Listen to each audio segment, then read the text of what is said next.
Hola mi gente, ¿qué tal? ¿Cómo estamos? Hoy estamos aquí en otro nuevo vídeo de nuestro canal preferido, ya sabéis, Check Digital.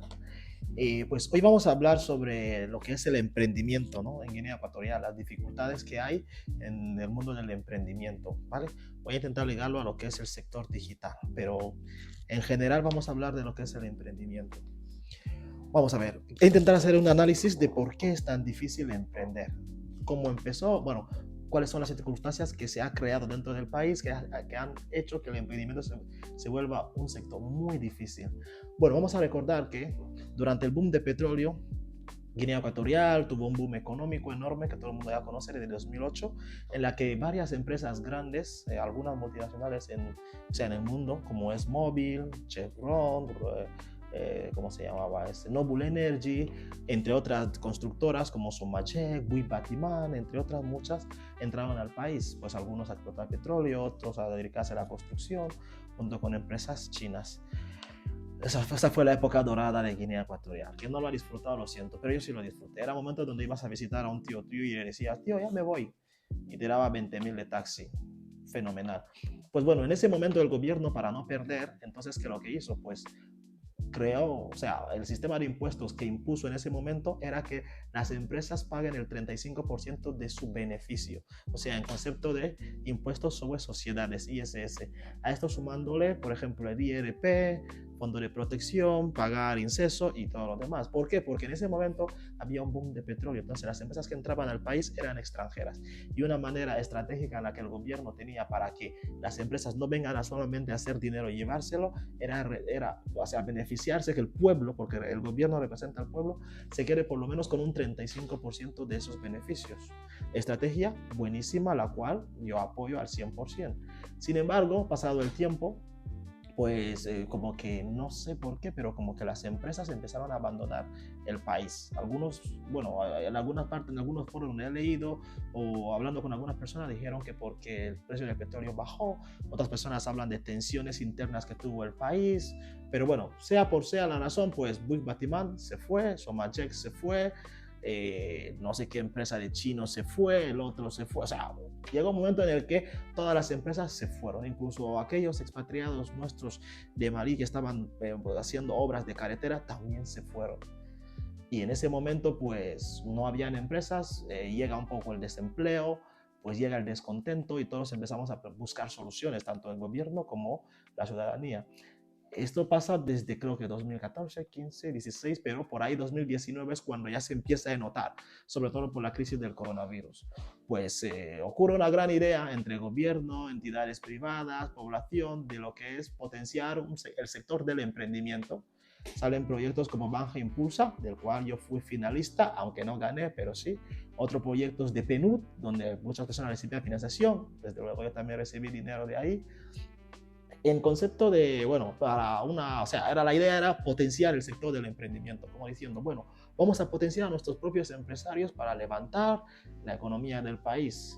Pues bien, esa era una buena idea. Branja Impulsa prestaba con un interés del 8%, PNUD regalaba el dinero, o sea, lo donaba, Amiuge prestaba con un interés un poco bajo a las mujeres, y bueno, por esa parte todo estaba bien, pero bueno, llega un problema de atrás. ¿Os acordáis que cuando estaban las empresas grandes, multinacionales, que ganaban miles de millones, pues el impuesto era 35? Pues ahora que se van, pues no redujeron, o sea, no reducieron ese concepto. El ISS seguía siendo el 35%. Entonces, ¿qué pasaba? Tú eras un emprendedor, te daban 6 millones, tú decías, vale, ahora sí, tengo mi idea innovadora, voy a levantar tal negocio. Pues cuando tú entrabas en el sector, pues había que pagar el 35% de tus beneficios. Ojo, si facturas. Y si no facturas, alguien pensará, pues no pagas. Pues sí que pagas la cuota mínima fiscal, que es 800.000 francos de forma obligatoria para todo el mundo. Tengas dinero o no tengas dinero, seas una empresa grande o pequeña, todos pagamos impuestos por igual. Gran error que cometió, ¿vale? Y bueno, alguien podría decir, pues sí, culpa del gobierno y tal, pero cuando la gente piensa en el gobierno de Guinea como una entidad en la que todos están organizados, pues uno puede decir, pues sí, se han organizado y nos han hecho esto. Pero en realidad el gobierno de Guinea es un poco más complejo. Está formado por entidades gubernamentales, vamos a decir Parlamento, yo qué sé, el Partido Democrático de Guinea Ecuatorial, después hay empresas estatales, o sea, hay unos grupitos ahí que no están del todo unidos. ¿Por qué? Voy a dar un ejemplo. Si Hacienda no paga la luz a Segesa, pues Segesa le corta la luz a Hacienda. Si Segesa se le olvida pagar el ISS a Hacienda, pues Hacienda le multa a Segesa. Si Getesa no paga la luz a Segesa, Segesa le corta la luz. Y si Segesa no paga a Segesa a tiempo la mensajería, pues Getesa le corta la mensajería. Y así. Gitge le puede decir al ministerio, pues tú no has pagado el internet este año, te lo corto así. Entonces, o sea, son entidades que forman parte del gobierno de Guinea Ecuatorial, pero cada uno trabaja de forma autónoma, buscando sus objetivos. Esto dificulta aún más a los emprendedores. ¿Por qué? Alguien me pregunta, ¿qué tiene que ver? Pues sí que tiene que ver mucho, porque si, por ejemplo, una entidad como PNUD o Bange te dona 10 o 20 millones para que usted empieces un negocio, tú compras maquinaria, contratas empleados, pues en el primer año Hacienda va a hacer su trabajo de venir a cobrar los impuestos. Y esto implica que tienes que pagar INCESO, bueno, INCESO está aparte de Hacienda, pero vamos a decir todos de golpe, tienes que pagar INCESO, tienes que pagar Fondo de Protección, tienes que pagar impuestos sobre sociedades, tienes que pagar a comercio. Si estás en tecnología como yo, tienes que pagar a Ministerio de Tecnología. Si estás en un sector que tenga que ver con antenas de radiofrecuencia, pues tienes que pagar a Ortel por la frecuencia. Entonces, hubiese sido más fácil que, por ejemplo, el gobierno diga, todas las empresas de ese sector o todos los emprendedores que no tienen suficiente capital que vamos a potenciar, vamos a darles una próloga de tal vez 3 o 4 años en los que no paguen impuestos en este sector hasta que crezcan. No es que no van a pagar, sino más bien se va a bloquear, pausar ese tiempo que no se les cobre hasta que vean beneficios reales. Y esto pudiese haber sido lo que más o menos habría creado esa innovación progresiva, porque recordemos que lo que pasaba en 2008, pues habían proyectos por todos lados, Banja Impulsa, Total, Startup, PNUD, en todos lados salían jóvenes con ideas brillantes, pequeñas startups, pero todas fueron así y al pique. Y uno de los problemas que todos encontramos, pues fue ese, el tema de los impuestos. Sin embargo, no es solamente ese problema, ¿vale? De hecho, tengo aquí apuntado.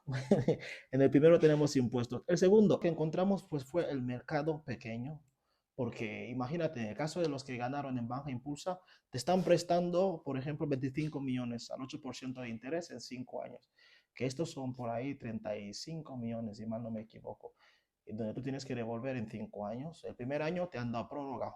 Muy bien por Banje, gran iniciativa, de hecho yo lo aplaudí. El primer año tienes tiempo para no empezar a devolver el crédito, pero ya estás pagando impuestos, estás pagando personal y has comprado maquinaria. Ahora, ¿dónde viene a estar el problema? El mercado pequeño que tenemos. ¿A quiénes vas a vender? A casi nadie, porque si el gobierno, si por ejemplo las entidades gubernamentales, ya sean las paraestatales como las entidades gubernamentales que tenemos, tipo Parlamento, Ministerio X, Ministerio Y, Senado y todo lo demás, no contrata tus servicios, lo que son empresas privadas como tal no tenemos. Las empresas petrolíferas, casi todo su material viene de fuera, su software viene de fuera, y es difícil que, por ejemplo, una persona de dentro entre. No digo que no lo haya, hay gente que sí ha conseguido meterle servicios, sobre todo los que tienen clínicas, fontanero, fontanería, electricidad, que también es otro tema, que depende del tipo de sector de emprendedor que eres, tendrás mercado o no. Pues es muy difícil, el mercado es pequeño. Entonces, vamos a ver, tienes un mercado pequeño en el que ofrecer tu producto, tienes impuestos ya encima de ti y recuerda que tienes que devolver un crédito en caso de que sea banca, en caso de que sea PNUD, es verdad que lo tienes que devolver, pero ya tienes que pagar impuestos. Otro problema es la competencia con multinacionales. Alguien diría, ya, pero en Guinea no hay ninguna multinacional. Pero si tú creas un software, por ejemplo, de contabilidad con tus costes reales, tendrías que, por ejemplo, ponerlo a un precio que en la que puedas tener algún beneficio después, pero estás compitiendo contra Excel, que casi es gratuito, hasta ahora que ya están poniéndose serio con el tema de pago. Estás compitiendo con Sage, que tiene una granja de servidor enorme y la cuota es de casi 25 euros. Si tú pones tu software a casi 12.000, pues con 10 clientes estás ganando 125.000, que al año son 1 millón y pico, que se van a ir en 800.000 de cuota mínima fiscal. O sea que en un año, el siguiente año estás acabado, porque a esto súmale IVA y otros impuestos. Muy difícil. Entonces estás compitiendo contra una empresa que está en San Francisco, que tiene más de 500 millones de usuarios, que gana miles de millones y pone los precios pequeños porque gana un montón. compitiendo contra ti, que eres un emprendedor, que debe un crédito, que tiene que pagar impuestos y que tiene que pagar gastos. Entonces no da abasto. Pues, y si tienes clientes, algunos solían ser poco constantes. Hay gente que yo, por ejemplo, en el sector de desarrollo web, personas que venían, quiero una web. En cuanto te pagan, primero negocian contigo.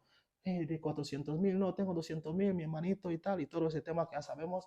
Y luego al final, pues cuando ofreces el servicio, ellos al final del día que ahora tienen la web, pues no pagan otra vez. Busca manera de que tú les entregues las claves del servidor, no cogen mantenimiento, no cogen soporte, y comienzan a pagar ellos mismos directamente el servidor o contratando a algún chaval becario que tenga menos habilidades que tú, pero que pueda llevar esta gestión. Entonces, esto, o sea, con toda esa carga de contras, pues el mundo del emprendimiento murió, porque si nos acordamos, en 2019 y 20 y 21, pues había un boom de empresas, era el año dorado de la innovación. Yo me acuerdo, estábamos todo el tiempo en Identic, en HIT, estaba el tema de Campus, Banca Impulsa, PNUD, incluso proyectos individuales que nos uníamos entre colegas para levantar cosas, todos o sea, muy emocionados, ¿no? De traer productos al país, de dar servicios. Ahí salieron productos muy innovadores que la gente también aprovechó, pero después de unos años, pues todos abajo. Y por eso es que hoy yo quería hablar sobre esta experiencia, porque hay gente que me ha dicho, no, es que el gobierno tal, pero hay que ser un poco más, hay que analizar un poco más las cosas y entender que, por ejemplo, el gobierno ahí no actuó con mala fe, sino más bien se despistó, porque al inicio los impuestos estaban previstos para empresas grandes que ganaban mucho dinero explotando los recursos del país. Y entonces había que retener un 35% para que estas empresas no se lleven toda nuestra riqueza. Sin embargo, cuando ellos se van, tardaron en reducir los impuestos, que redujeron creo que el año pasado, con el nuevo ministro de Economía que tenemos, creo que se llama Bacale o algo así, pues él es el que prácticamente ha reducido el ISS del 35% al 25%. Que bueno, sigue siendo mucho para los emprendedores, pero siempre miran a las empresas grandes que vienen a invertir en Guinea. Sin embargo, yo siempre digo, pueden hacerlo mejor, pueden separar, pueden dar prólogas a nuevos emprendedores, pueden dar bonificaciones a nuevos emprendedores, pueden potenciar sectores, por ejemplo, agricultura, ganadería. No, o sea, si tú prestas a alguien 10 millones y tiene que gastar 6 o 5 millones en material y 3 millones en impuesto, pues después de un año, esta persona, su empresa no va a sobrevivir. Entonces, para potenciar el sector, incluso es mucho mejor que la gente se les exonere de impuestos a que se les preste dinero. Porque yo puedo decir que con mis ahorros o con mi liquidación voy a empezar un negocio, pero si desde el día uno me van a asfixiar con impuestos, pues no voy a llegar muy lejos. Entonces, estas son algunas de las dificultades que prácticamente todo emprendedor ha sufrido en Guinea. Y la gente preguntará, ¿y cómo se sobrevive? Pues viviendo en la clandestinidad, no registrando tu NIF, viviendo un poco aislado, cobrando en negro, pero hoy en día es muy difícil porque la presión del gobierno está sobre las empresas. La gente ya no contrata a autónomos, o sea, a profesionales independientes que no tengan NIF. Todo el mundo está obligado a regularizar. Por eso es que el año pasado el Ministerio de Comercio dejó una prórroga de creo que 3 meses en los que se podía registrar como autónomo de forma gratuita, sin pagar ni un solo franco, para promover que todo el mundo tenga un NIF. Entonces, esto estaba muy bien, pero eso era para empezar a controlar y reducir el tema de cobrar en negro ni que la gente esté por ahí de forma clandestina.